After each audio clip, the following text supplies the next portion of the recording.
بسم الله والصلاة والسلام على رسول الله. حبايبي واخواتي، عاملين ايه؟ اخباركم ايه؟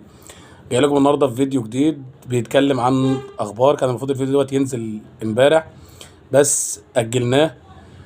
حابب اشكر الاول 100 اخ واخت اشتركوا معايا على القناة، واتمنى ان احنا نكون دايما مع بعض وبيكم القناة تكبر، واتمنى المزيد من الشير علشان القناة تكبر، واتمنى ان انا اقدم لكم حاجة الكل يبقى مبسوط منها.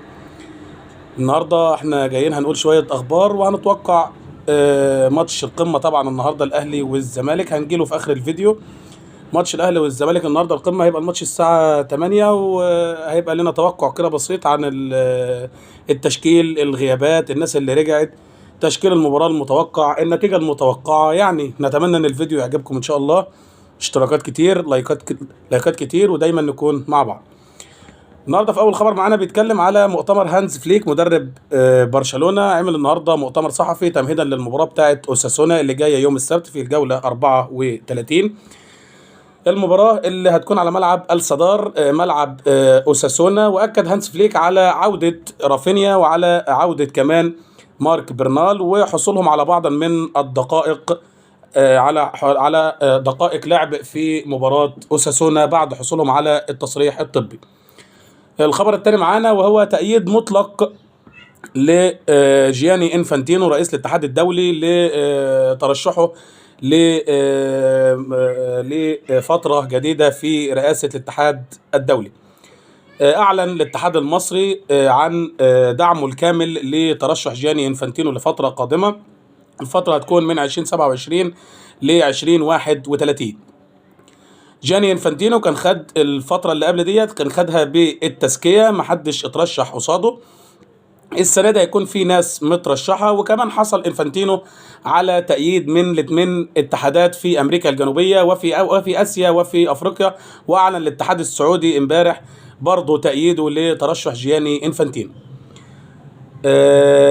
في خبر كمان معانا بيتكلم عن مودريتش، لوكا مودريتش، نجم كرواتيا ونجم اي سي ميلان، بيأكد على بقائه لموسم آخر في نادي ميلان الإيطالي. أكد إيجيلي تاري وهو المدير الرياضي لنادي الميلان، أكد عن توقيع لوكا مودريتش لعقد لموسم جديد. ولوكا مودريتش الفترة اللي فاتت ديت مستبعد لأنه عنده إصابة في الوجه، كان تعرض لها في مباراة يوفنتوس الأخيرة، ويعتبر الموسم بالنسبة له انتهى، وتحضيره لكأس العالم مع منتخب كرواتيا بعد العودة من الإصابة. الخبر اللي جاي بعد كده معانا وهو عن بيقول فالنسيا يعلن رسميا ضمه لأليو ديانج. أعلن كارلوس كوربيران مدرب نادي فالنسيا اليوم عن توقيع أليو ديانج بشكل رسمي لنادي فالنسيا. في نهاية الموسم ده إن شاء الله هينضم أليو ديانج لنادي فالنسيا قادما من النادي الأهلي، وده الأول مرة الإعلان الرسمي يحضر من نادي فالنسيا. الخبر اللي بعد كده نادي الوداد المغربي يعلن رحيل باتريس كارتيرون. اعلن اليوم اعلن اليوم نادي الوداد المغربي عن اقاله مدرب الفريق باتريس كارتيرون وتعيين محمد بن شريفيه مدربا للفريق خلفا له. كارتيرون درب الوداد 5 مباريات، ما حققش اي انتصار، 3 خسائر وتعادلين، ومستوى سيء لنادي الوداد ووجوده في مؤخرة الجدول. ده بالنسبة لخبر نادي الوداد. صحيفة سبورت الكاتالونية بتأكد على خبر بأن الأهلي من ضمن المرشحين لخوض مباراة أمام برشلونة. أكدت صحيفة السبورت الكاتالونية بأن نادي برشلونة يواصل بحثه عن منافس لمباراة كأس خوان جامبر مؤسس نادي برشلونة. المباراة دي دايما بتبقى قبل انطلاقة الموسم الجديد، قبل كل موسم بيبقى دايما المباراة دي موجودة، وبتتلعب على ملعب الكامب نو أو ملعب يوهان كرويف، الملعب الفرعي من ملعب الكامب نو. وأفادت برضو الصحيفة بأن في أكتر من مرشح للمباراة دي، على رأسهم نادي أياكس أمستردام الهولندي ونادي لايبزيج الألماني. وأكدت الصحيفة بأن هنالك مرشح آخر وهو النادي الأهلي، ولم يحدد هل هو الأهلي المصري أو الأهلي السعودي، ولكن أي حد فيهم هيشارك هتكون هي أول مشاركة عربية في كأس اخوان جمبر. نتمنى التوفيق دايما للجميع. صحيفة سكاي سبورتس تؤكد بأن بايرن يتحرك لتجديد عقد مانويل نوير. أكدت صحيفة أو شبكة سكاي سبورتس ألمانيا بأن بايرن ميونخ تحرك لتجديد عقد مانويل نوير. وأكدت أيضا بتقديم بايرن ميونخ عقد لمدة موسم واحد لمانويل نوير. وأكدت برضو بأن وكيل أعماله كان حاضر في النادي أمس، ولسه لحد دلوقتي النادي ما أعلنش ولا اللاعب نفسه أعلن أي حاجة عن فكرة التجديد. الخبر الأخير معانا صحيفة الموندو ديبورتيفو الكاتالونية بتؤكد معسكر تحضيري لبرشلونة في إنجلترا. أكدت اليوم صحيفة الموندو ديبورتيفو بأن مجلس إدارة نادي برشلونة عقد جلسة النهاردة أو اجتماع لمناقشة ترتيبات فترة الإعداد الجديدة للموسم الجديد 2026 بحضور المدرب هانز فليك. وكان المفروض ان في معسكر هيبقى خارج برشلونة وخارج اسبانيا عموما، ولكن الجولة الصيفية اللي المفروض كل سنة بتتعمل تم تأجيلها لان كأس العالم سينتهي في 19/7، فعشان كده مش هيلحق النادي يعمل جولة صيفية لعدم حضور كافة اللاعبين. وكمان استقر النادي ان هتبقى المعسكر المصغر اللي هيبقى قبل نهاية الموسم قبل مباراة اخوان جمبر هيكون في مدينة انجلترا في مركز سانت جورج التابع للاتحاد الانجليزي. واكد ايضا ان في اتفاق على مباراتين وديتين، واحدة في كينيا وواحدة في المغرب. غالبا مباراة كينيا لحد دلوقتي اللي هتتلعب في ارض كينيا هتكون امام ليفربول، اما المباراة اللي هتكون في المغرب فهتكون امام حد محلي من المغرب نفسها، يعني فريق من الدوري المغربي. ودي كانت الاخبار اللي كانت معانا النهارده. نروح بقى لمباراه القمه النهارده، مباراه القمه التي تجمع بين الاهلي والزمالك في وقت عصيب بالنسبه للفريقين في ترتيب جدول الدوري. خلينا نرجع للترتيب، وهو بقياده نادي الزمالك 50 نقطه، ثم بيراميدز 47 والاهلي ب 44، سيراميكا كليوباترا ب 43. النهارده هيكون في ماتش لبيراميدز امام انبي الساعه 5، والمباراه بتاعت الاهلي والزمالك هتكون الساعه 8 مساء باذن الله. هنقول حاجات بسيطه كده عن الناس اللي رجعت والناس اللي اتصابت في الفريقين. عندنا عوده عمرو الجزار النهارده للنادي الاهلي، ودي اول مباراه رسميه يحضرها من ساعه ما وصل للنادي الاهلي بعد الاصابه الطويله اللي كان فيها. وعوده ايضا محمد الشناوي بعد ايقافه مباراتين عقب احداث مباراه الاهلي وسيراميكا كليوباترا.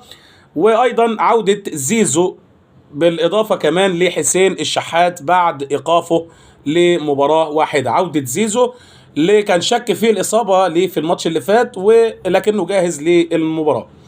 وايضا اكد النادي الاهلي على غياب محمد هاني للاصابه وخروجه مصاب الماتش اللي فات، وايضا اصابه ياسر ابراهيم برضه وخروجه مصاب، وكمان يوسف بيل عمري. واستبعد كابتن يسترب كاموش لاسباب فنيه.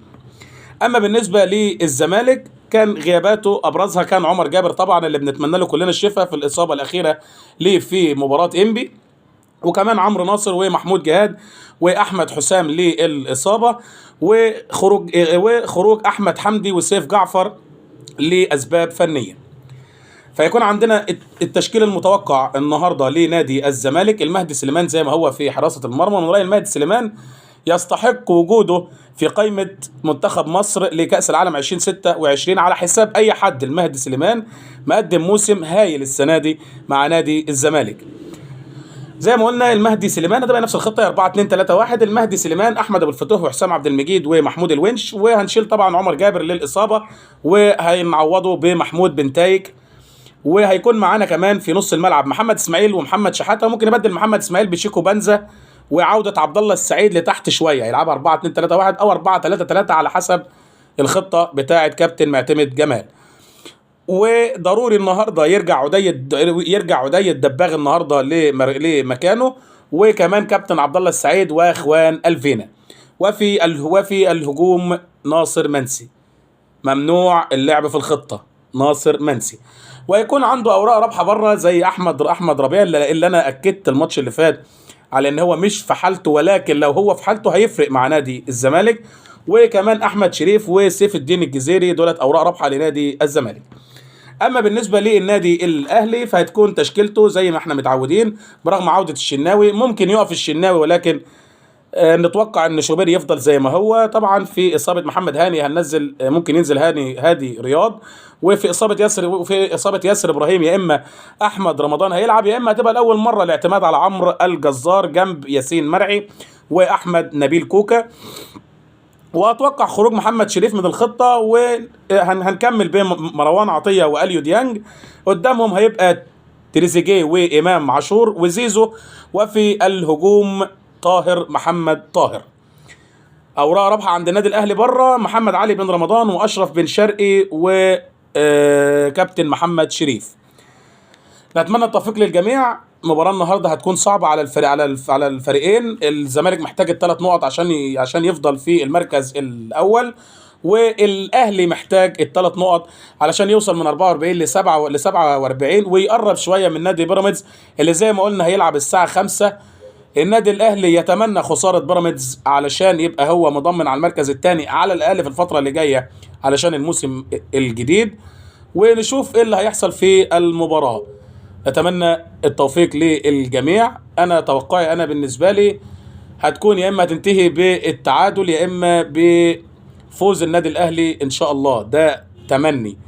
لكن التوقع في المستوى اللي فيه نادي الزمالك الفتره ديت على الاقل، فهنشوف ايه اللي ممكن يحصل. نتمنى التوفيق للجميع. اشوفكم بعد المباراه في تحليل تاني عن مباراه الاهلي والزمالك. شكرا، اشوفكم على خير.